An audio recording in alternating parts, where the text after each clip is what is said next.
Escaleta is no stranger to any of us. I think this is the third or fourth time he's come to talk about his homeland, Venezuela. Grew up in Venezuela. He went to his undergraduate in London, and then he came to the States and got his master's and PhD from Penn State, came to Berks County, spent most of his career there at Penn State Berks. He is now a professor emeritus from there, but when we met him, he was a dean running business, computers, and engineering, and was a good friend for us for many years. In fact, he was on our board for quite a few years and really helpful for that. I think you're all interested in finding out what is happening in Venezuela. What is the situation there? And so with that in mind, Paul, it's all yours.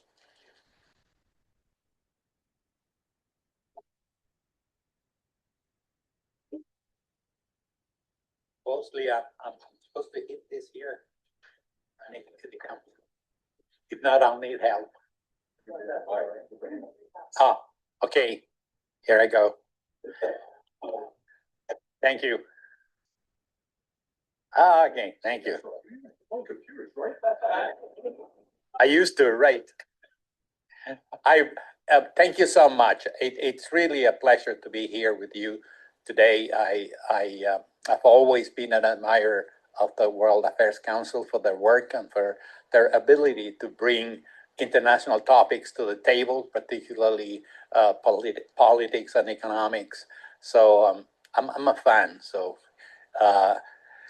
and so I'm pleased to be here with you. I just wanted to add that today Solomon asked me to be at Olive Valley High School at 8 a.m. So I come from Wayne, so I had to leave Wayne at about 6:30 in the morning. And then by about 10, we were done. And we needed to come here. And this is my main activity here. So I felt like when my dad was a farmer. So I used to work in the summers in the farm. So we would get up at 3 in the morning, do all the work till about 10, load up the truck, everything, and get everything out by 12. So I felt like I was on the farm today, you know. Anyways, David Hewitt contacted me back in November for this talk, and he asked me, you know, what would you title it? And we agreed on an update, Venezuela, an update. And little did we know what we were getting into, because then come January 3rd, when the Delta forces extracted Maduro from Venezuela, from Caracas, and then everything changed. So, and what I had in mind for my talk also changed. And then things have been changing since then. I mean, you know, we thought, okay, Venezuela, now Venezuela is going to get stable. Well, right now, Venezuela took the back seat compared to the Iranian conflict. So, you know, that's still developing. Anyways, David alluded to the talks that I have given, and you know, I've given with this, it'll be 6, but the reason why I put this slide in is because if you look at the evolution of the title of the talks, it went from, you know, from bad to worse. So, you know, it was Venezuela after Chavez in 2013, and then I had a title like Venezuela, a derailed democracy, and that was when Maduro was giving signs of becoming a dictator, an autocrat, and then 2020 was a year there was a kind of a light to move into democracy. So I talked about a transition to democracy, and then you know, I guess David and I gave up and said, let's just call it an update. You know, now. So when I was thinking about this talk, uh, I had the question, so where shall I start? So I found this paper by a Venezuelan who wrote this article about Venezuela running on empty. His name is Miguel Angel Santos. The reference is there. And he published this on the Latin American Studies Association Forum in 2017. And you can tell by, I'm going to turn these around a little bit. So I borrow his line. So his first line in his paper, he says, where shall we start when it comes to describing the Venezuelan tragedy?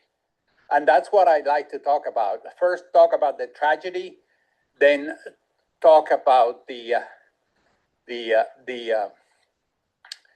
dark side of Maduro and his wife, and then finally talk about the after events of January 3rd. So Miguel Angel Santos says something. Do we start by saying that Venezuela is on the verge of becoming the only case of hyperinflation ever recorded in an oil-rich country? So this, remember, the paper is from 2017. And this guy is talking before, and he's just predicting what was about to happen. And then he says, or would it be more illustrative to mention that last year, Venezuela registered a tenfold increase in inpatient mortality, or a 100-fold increase in death of newborns. And all these, while gasoline sells at a less than 1 cent a gallon. But by the way, gasoline now is at $2 a gallon, so people realized that they needed to end this subsidy craziness. So what is the size of the tragedy? And I hope you can see this slide. And I just put into big letters and in red the highlights. When it comes to GDP, gross domestic product, GDP collapsed by over 75% from 2014 to 2020. I mean, can you imagine the economy of the United States dropping 75%? That's a disaster. Peak hyperinflation with annual rates exceeding 300,000% from 2019 to 2020.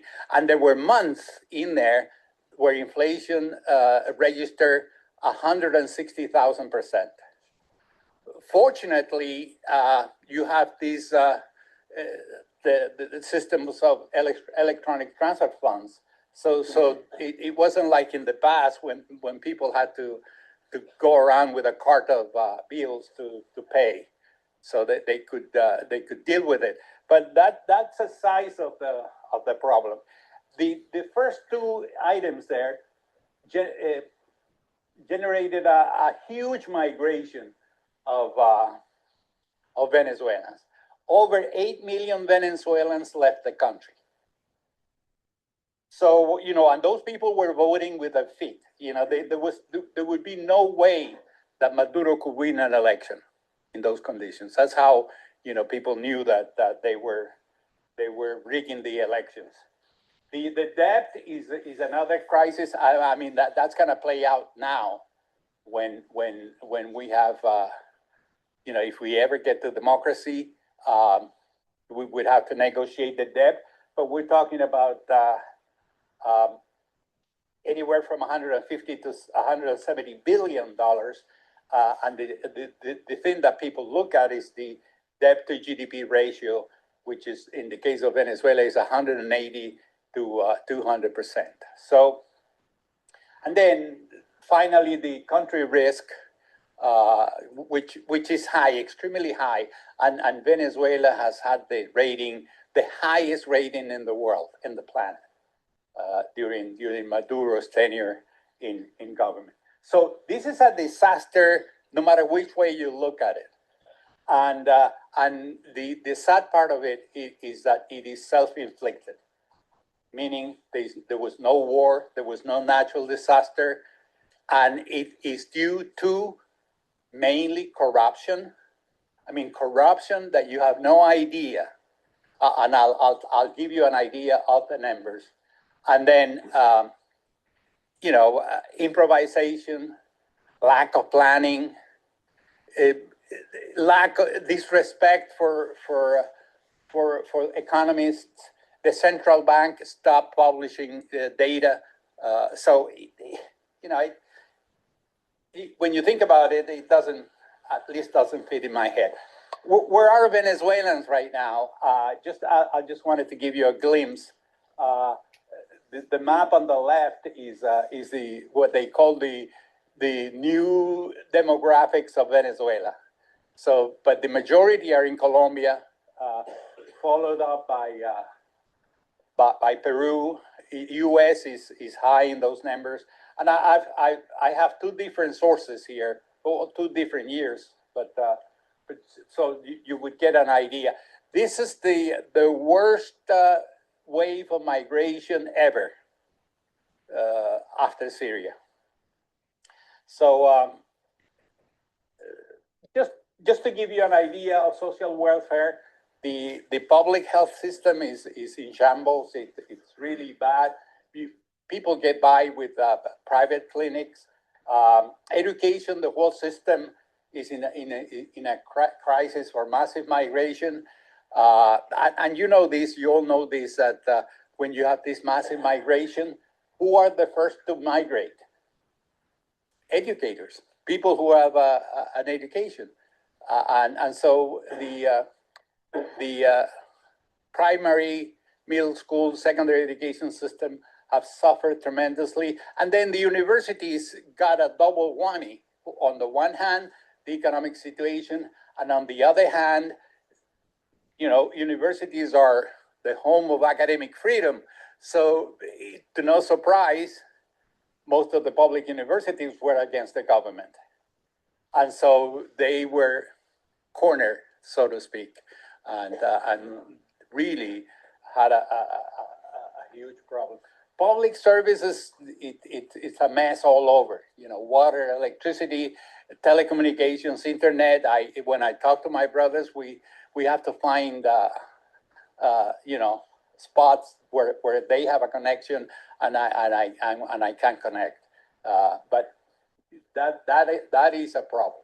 Though I have to say that a lot of alternative means of communication have evolved. So, for example, the business school that I work with in Venezuela, they have a good connection, and I teach my class with no interruptions. Just want to give you a glimpse of salaries. Retirees, and I'm a retiree in Venezuela. I make about $49, $50 a month after 35 years of work. And here in the US, my Social Security check is close to $4,000 after 18 years of service.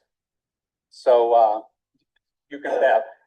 Minimum wage, I try to get information as to how things are. And workers, farm workers, and I call some of my friends in the farms, and they're paying $130 a month, which is not bad for what it was a few years ago. But if you put inflation on top of it, it is a problem because you can never catch up. So that gives you an idea of salaries. So I was trying to, when I was thinking about this talk, is how do I convey the idea of a dictatorship taking control of a country? A dictatorship that would take a country like embrace it like this and never let it go. And I asked my friend Grok, artificial intelligence, would you generate a picture for me of an octopus holding Venezuela and not letting go? And Grok did this. So, artificial intelligence, I'm not promoting or advocating, but they're very creative. And then I said, okay, that's not fair with the competition. So I asked ChatGPT and came up with this picture. And I asked them Copilot, which is Microsoft, and gave me this picture. But in any case, that is the idea that this tragedy is brought about by this octopus. And then a friend of mine said, well, no, it's not just an octopus. It's an octopus and a parasite that is eating the system from the inside. So you gotta portray this biologically correct.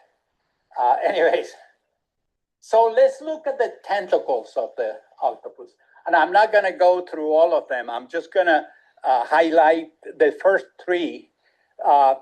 The oil production and trade, mostly illegal through ghost fleet and, dark fleet, shadow fleet, clandestine network of tankers. What Transparency International says in their report is that about 20%, 20 to 30% of the oil was traded under the table. And the money never got to the Venezuelan treasury. Imagine the source of revenue of Venezuela with that situation. So, and by the way, this is well documented by the Treasury of the United States, Department of the Treasury, and by the Drug Enforcement Administration. They've tracked the illegal money. And there's a guy by the name of Martin Rodil, a Venezuelan, who specializes in chasing dirty money. And he's the one that has made all these estimates. But this is about 20 to 30% of the oil production goes into the pockets of these individuals. Then there's mining, particularly gold. And Venezuelan Transparency, which is a chapter of Transparency International, they did a little bit of legwork and went to where the gold mines are and checked the names of the companies operating in the area. And they tracked them all back to the family or relatives or friends of the government, particularly Nicolás Maduro and his wife, Celia. So, by the way, right after the January 3rd, there was a meeting of the Security Council was called in New York at the UN. And they invited Jeffrey Sachs to speak against the sanctions of governments like Maduro. And then they invited Mercedes de Freitas, the president of Venezuela Transparency, to speak about the deals of Maduro's government. And she describes in her presentation all these business that I'm telling you today. Then there is drug trafficking, mostly cocaine. Apparently, the story here is that, and this is a story told by an officer that was in the meeting between Fidel Castro and Hugo Chavez. And Fidel Castro told Hugo Chavez in the presidential palace in Caracas, Hugo, we need to find a way to fund our friends in Colombia. The guerrillas, the ELN, the National Liberation Army, and the FARC, the Colombian National Revolutionary Forces. And the way we think we can do that is that you let them pass cocaine through Venezuela. And then once the cocaine in Venezuela moves up north to the US or to Mexico and then into the US. And he says, that way, that's a good business because we make money for our friends in Colombia and we hit the US. So, this is how much of the size and the ambition of the criminal organization. And then Hugo Chavez had the bright idea of saying, okay, I'm going to give that business to my generals. So that's where the name, the Cartel de los Soles come from, the Sun Cartel, because generals in Venezuela carry little suns here to show their rank. Now, this is documented, and supposedly one of the officers that was in that meeting is going to testify against Maduro in his trial. So it's not. So the first three items there. The estimate of the Department of the Treasury and the Drug Enforcement Administration is $2.7 trillion that were sucked out of Venezuela by these people in 25 years. Now, you have a situation where this is just crazy. You have a situation where you're taking this money for you personally, and you're letting the Venezuelan people impoverish. It just doesn't make sense, and they call it a revolution. It's just mind-boggling. So the tentacles tend to grow, tend to be more. So I put 8 to be consistent, but I think there are more. This is a special octopus, and then I said I put 2 other things. Context, no check and balances. These people rig the elections every time so that they could elect Congress, win government, and then elect the Supreme Court from the first 2.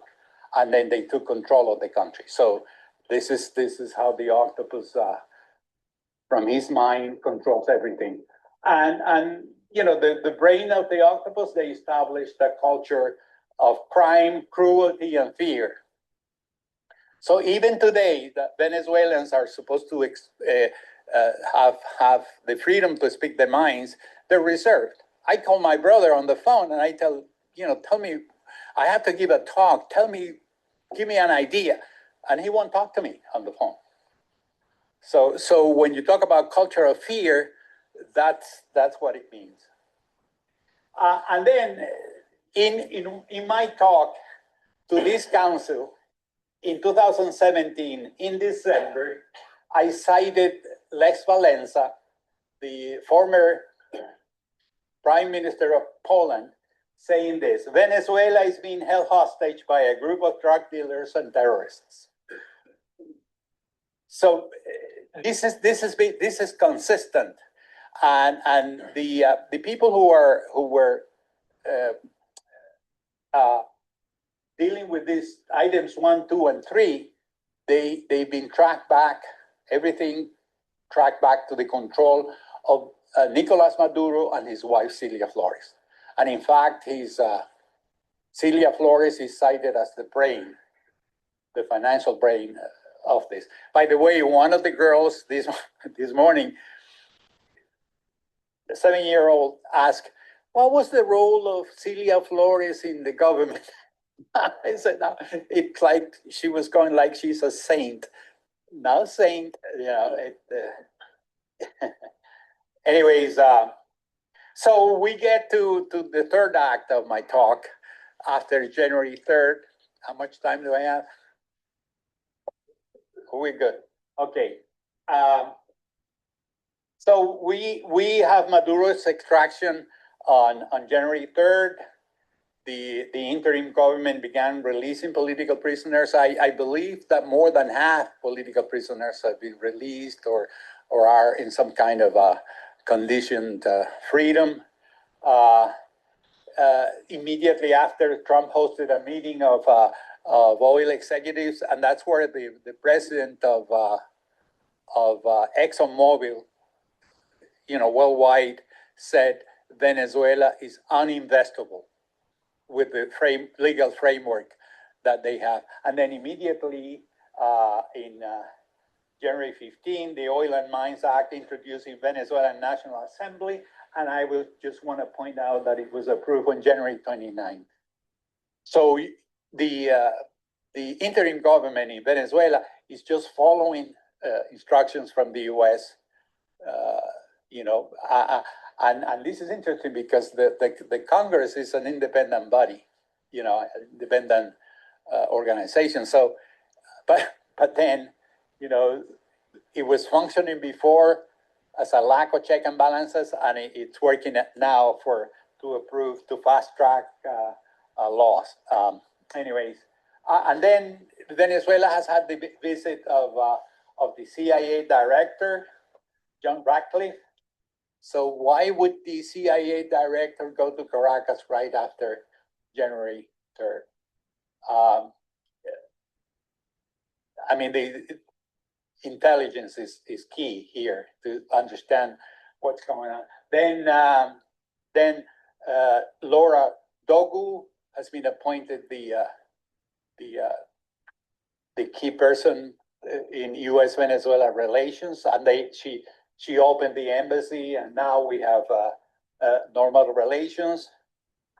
On January 29th, the Venezuelan commercial airspace reopened, and then more licenses were approved. And then U.S. Secretary of Energy Christopher Wright visits Venezuela, and he shows up in the news visiting the oil fields. And then General Francis Donovan, commander of the Southern Command, was in Venezuela. Can you hear me? Okay.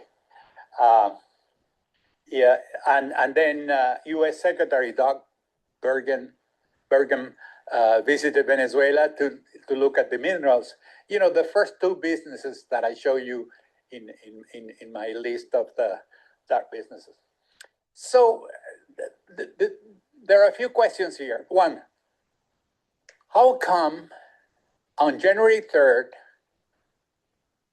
at midnight, there were helicopters, U.S. helicopters flying over Caracas to capture Maduro? How did that happen? Where were the anti-aircraft defenses? Where were the ELIS warning systems? What happened? Who is behind this? And I'm not gonna tell you my story, but I'm gonna give you the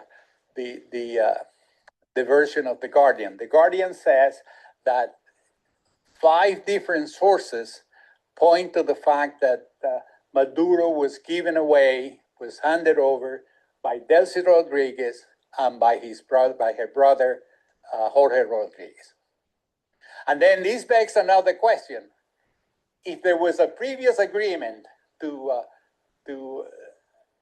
hand Maduro over to the United States, what is the agreement between Marco Rubio, Donald Trump, and Delcy Rodriguez and Jorge Rodriguez? Are they going to get immunity? By the way, the sanctions to Delcy were lifted. So are they going to get? I mean, if I was Delcy Rodriguez, I would be after immunity, keep my money, the possibility of keeping my money, and third, the ability to reside in the United States. Because, you know, after all, Russia, US is better than Russia, Turkey, or Iran today. Anyways, this is not small potato, as they say, because, you know, the US has been accused of violating international law for going into a country like this. But this begs the question, were they invited into the country? I mean, that's what it is. And well, anyways, I apologize for asking more questions and for providing less answers. Now, talking about what is a nice word for treason? Betray. Okay. Well, this is a picture taken this is in 2025, January 31st. The fellow on the left is Rick Grenell, the special envoy of the U.S. to Venezuela to negotiate the release of U.S. hostages in Venezuela. And there's Maduro. But look who is in the background with a big smile. Jorge Rodriguez. He's the president of Congress right now. He's one of the ones pointed to as selling out Maduro. So that's how we got to January 3rd. And like I said, there are more questions than answers on that. And I'm provoking you. So this is Marco Rubio's plan, and I don't have to explain it too much because you probably know it better than I do. There is step one, stabilization and sort of a quarantine, recovery and rebuilding, which is where they are right now. And then the last step is a transition, which is democratic elections. Now, where are we now? I think Venezuela needs financial stabilization. You know, the public finances, I think, are in such a disaster that they need to be organized and see, the usual household thing of making revenues meet expenses. So that needs to be resolved. There is one thing that I keep saying, that we're not going to get too far with elections if we don't get the opposition groups enough support within the military. You know, the military have been brainwashed, so that needs to be changed, and I think that's happening right now. The new Minister of Defense prohibited all political propaganda within the military, all political innuendos or whatever. So let's just move on to a more positive thing here. This is the oil production of the red bars are Venezuela in the last 5 years, and we went from 900,000 barrels a day to about half from 2019 to 2020, and then it's been going up since then. And now the projection is that Venezuela might hit the 2.6 to 5 million barrels a day, but in 10 years, if we get our act together.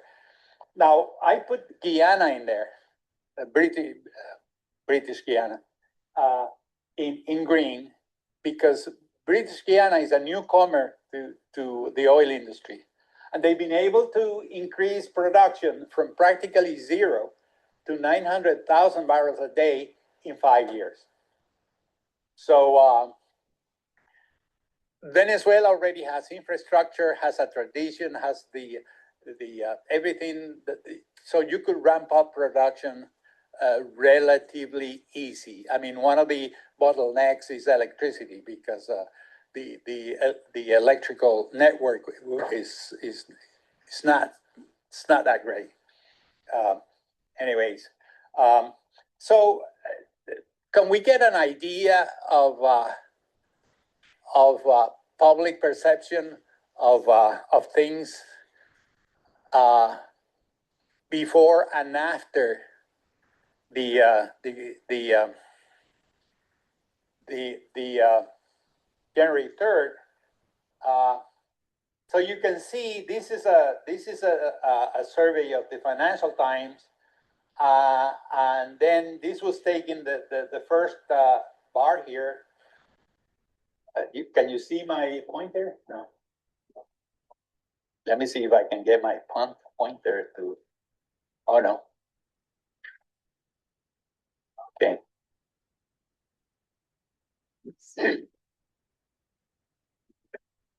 Now you can see the pointer. Well, here you have about 75% of people consulted in 2024 were saying that the government was no good, or bad, or very bad.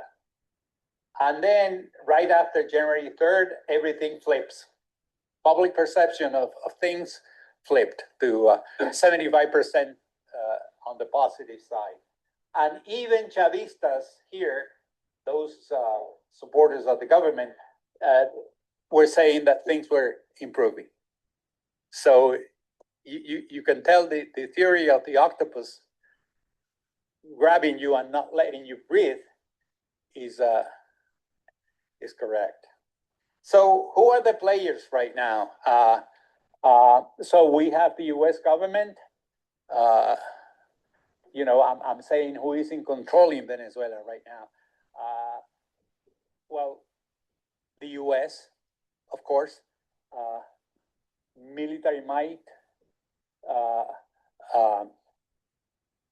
main oil customer. The interim president has control of the military, the security forces, the colectivos, which are the gangs that they put together and provided them with guns and arms. And those are the ones that terrorize the population. They've not been active, but I think they are in latent mode, like they could awake at any point. They control Congress, and they control the Supreme Court. So what is supposedly happening now is that structure there is being dismantled right now. Not that it is being erased or anything like that, but the Chavista component is being taken out of it. And then we have Edmundo González Urrutia, who won the election in July 28th, 2024, and behind him is Maria Corina Machado, the Nobel Prize winner, and they won. I mean, this has been proven time and time again. They won the election by 70% of the vote. So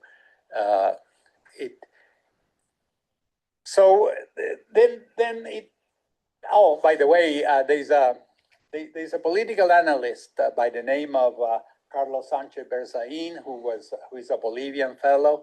He's director of the Inter-American Institute for Democracy, and he was a former minister of government in Bolivia and former minister of defense in Bolivia. And he says, we are witnessing the dismantling of the crime corporation by the criminal themselves. That's what he says. So, well, the question, what is next?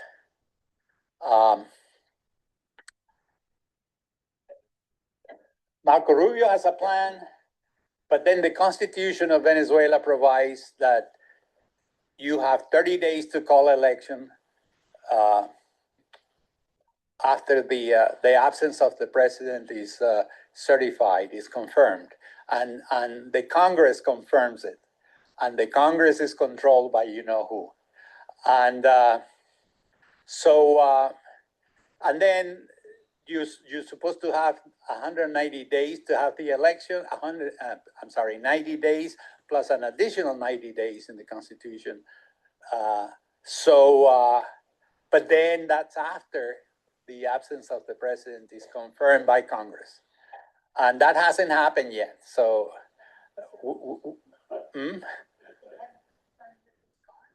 yeah. Well, if you listen to the rhetoric of Chavistas, you will notice that they say that they plan to bring him back, bring Maduro back. And they have to say that everywhere. And that wouldn't be consistent with declaring he's absolute absent. You know what I mean?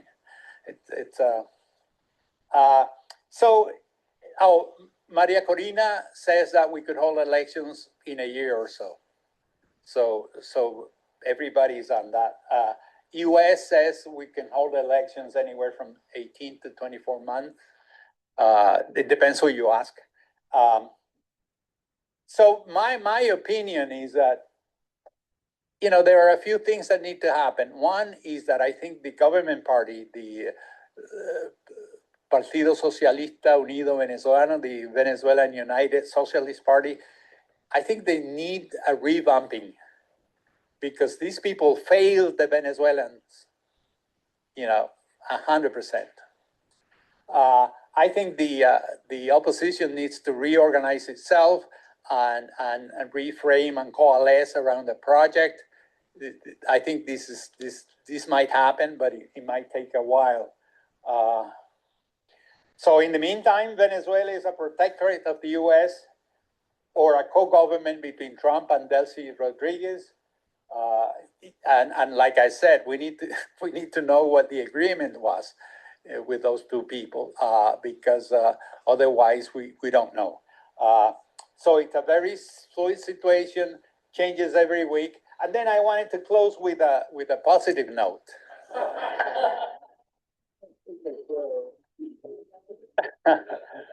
That Venezuela won the 2026 World Baseball Classic in a final match with the US team.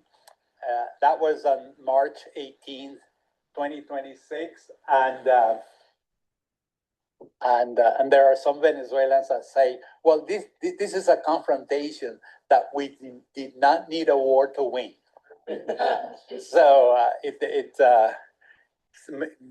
sports have always been a good way to settle differences. Anyways, I'm open to questions now.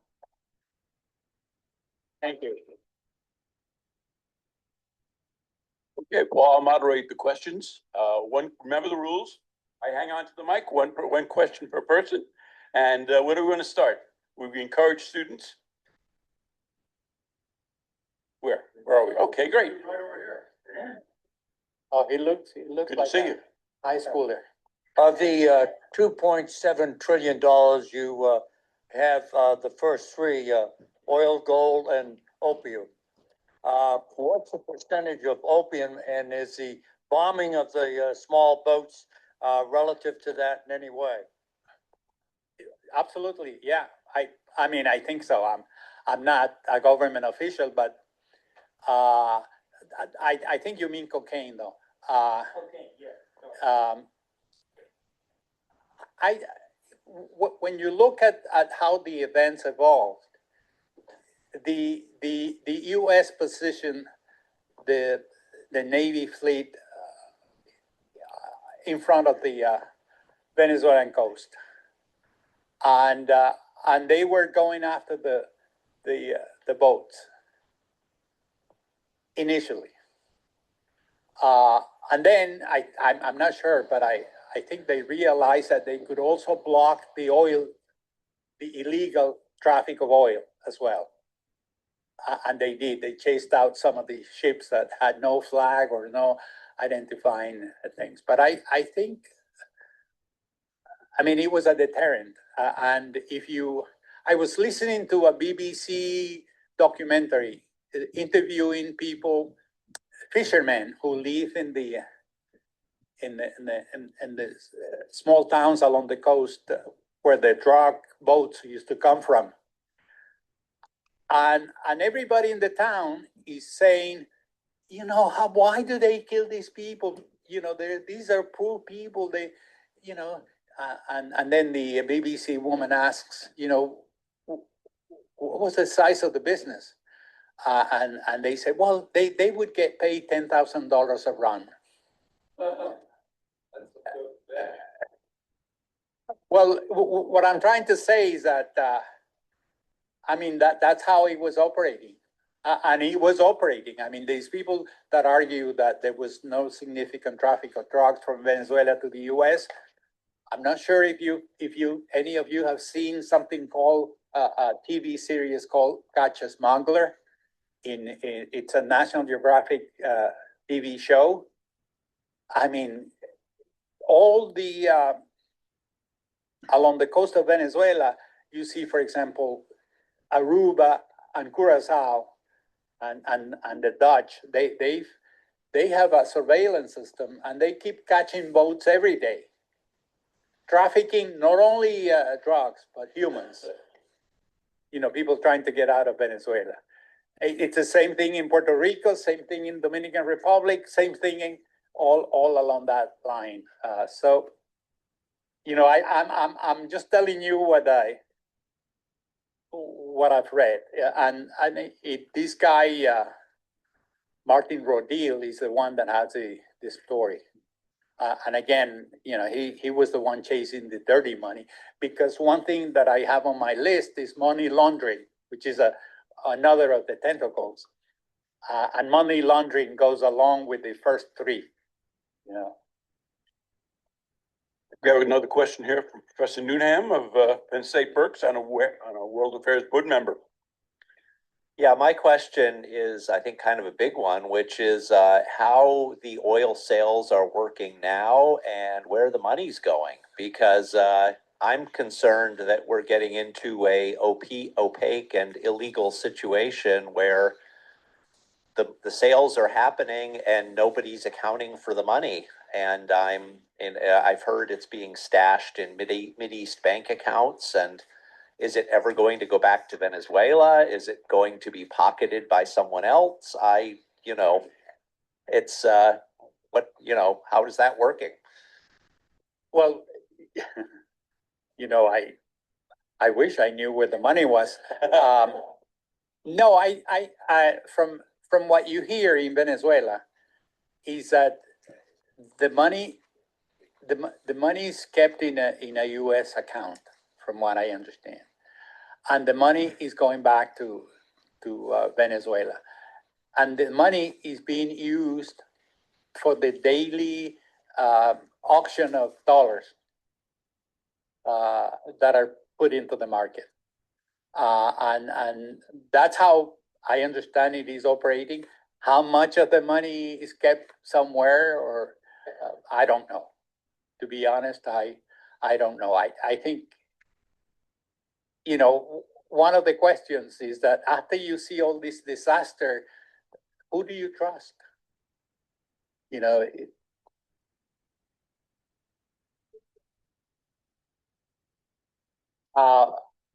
Yeah, I don't know what the number is. I know it's not enough. That I know. And that's why there's a lot of pressure on the exchange rate. And there's a lot of pressure on inflation. Another question from Rodney LaPearl. Yes, sir. A number of times when you visited in the past, I asked this question, so I'll ask it again. As I understood from you, a large number of Venezuela's best petroleum engineers years ago relocated to Canada. Do you think it's time for them to go back home? That's a very good question. And that was a very good question, Randy. I'm going to tell you this, and I'm going to judge by myself.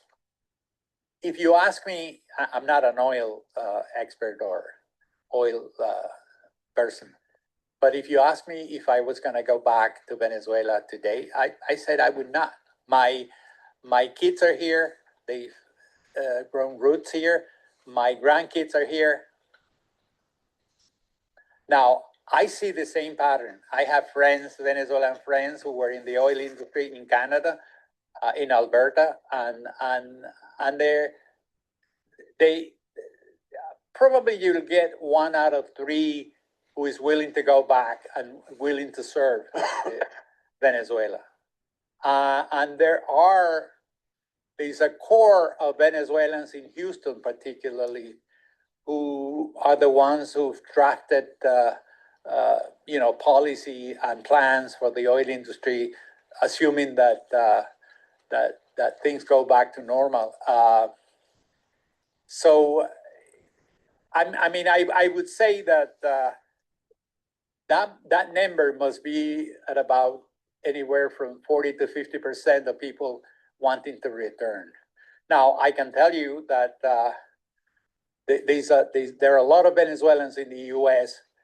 that have not been able to get a good command of the language, and that makes it difficult for them. They have not adapted to the way. I mean, if there is anything called the Venezuelan way, people are not happy with being stopped by the police and asking driver's license and so there's a discipline aspect to this but I would say that I'm gonna guess that about half of people who were in the oil industry would like to go back, Though I don't think they're gonna go back to the jobs they had.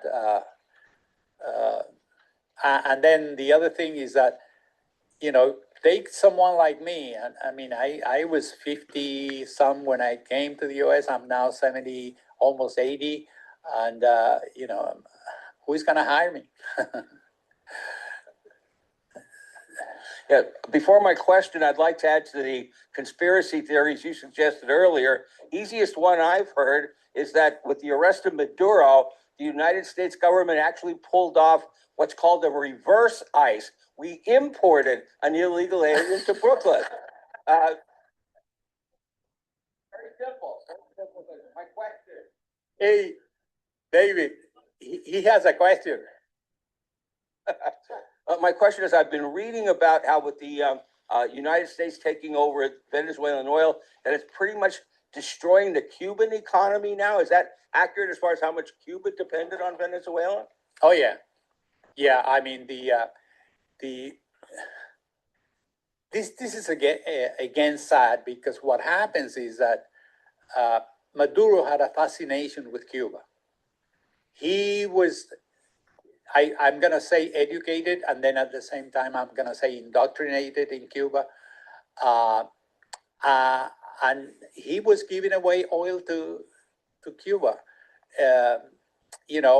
against the situation in Venezuela, So Cuba depended on Venezuela, but not only that, and I have it in one of my tentacles, is that Cuba had a contract with Venezuela to the Cubans were running the national identification system.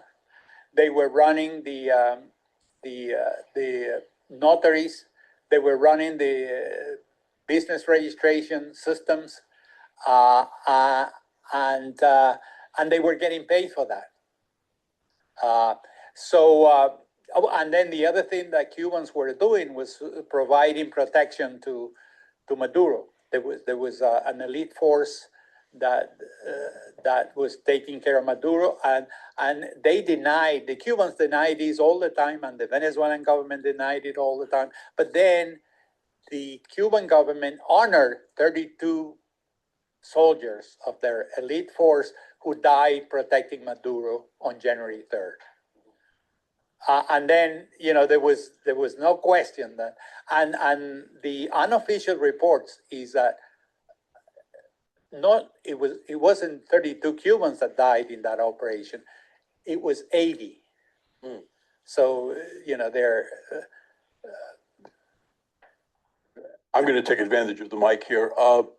Were you surprised, were the Venezuelan people surprised that after the U.S. deposed Maduro, they didn't engage with Machado as the democratically elected president of Venezuela, and instead continued to work with Del Rey? That's not only a very good question, a tricky question, because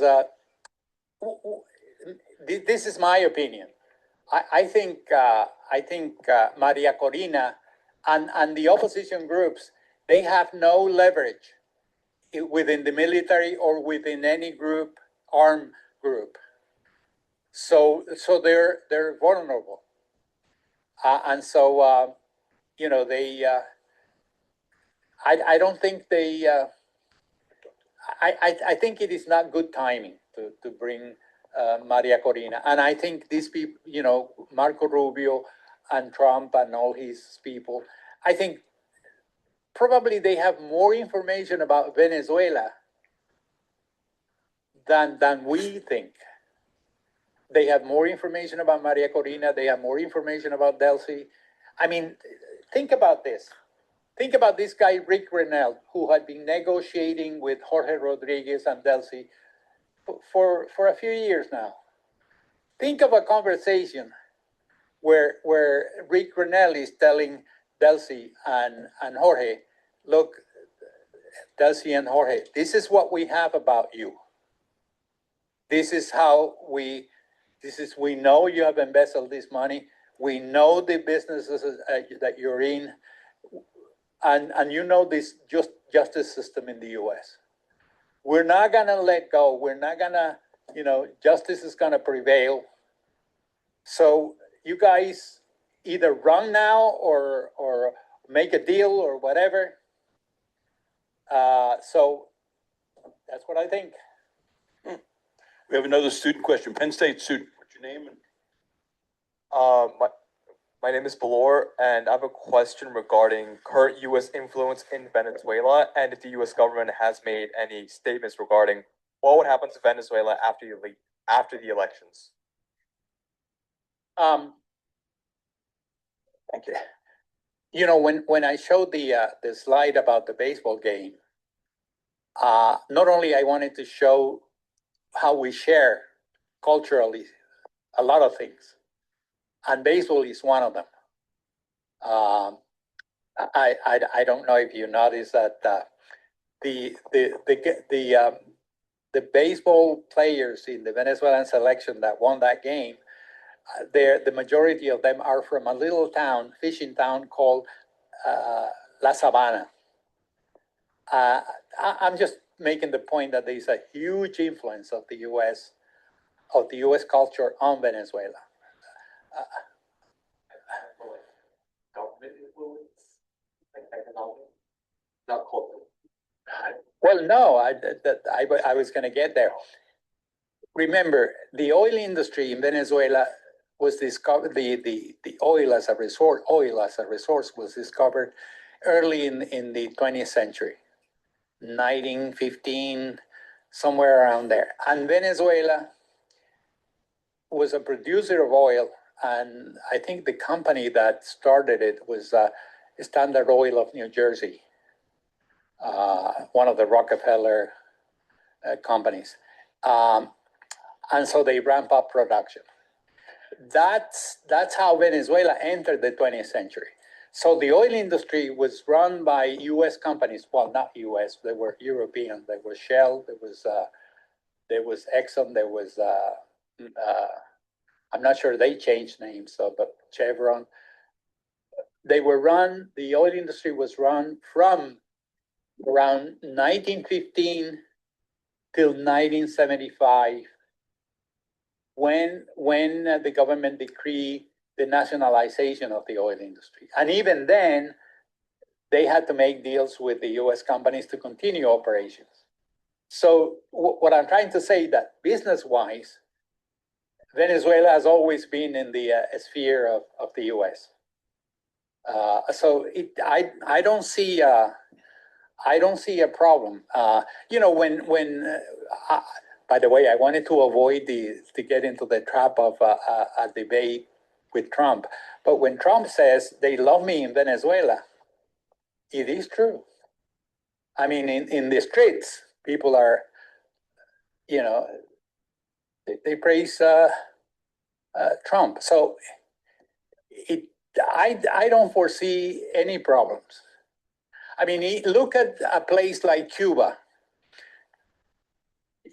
U.S. citizens go to Cuba for tourism, and the hook for tourists to come to Cuba is the lineup of all U.S. cars,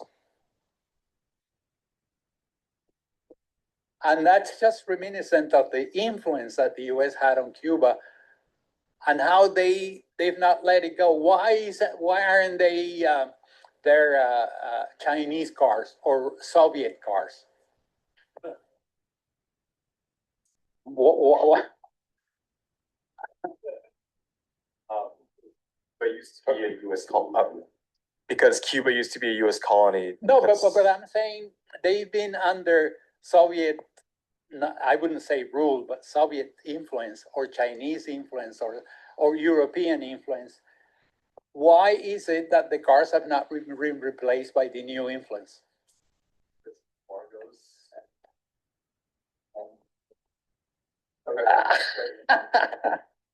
No, I'm just asking the question. Another Penn State student, your name?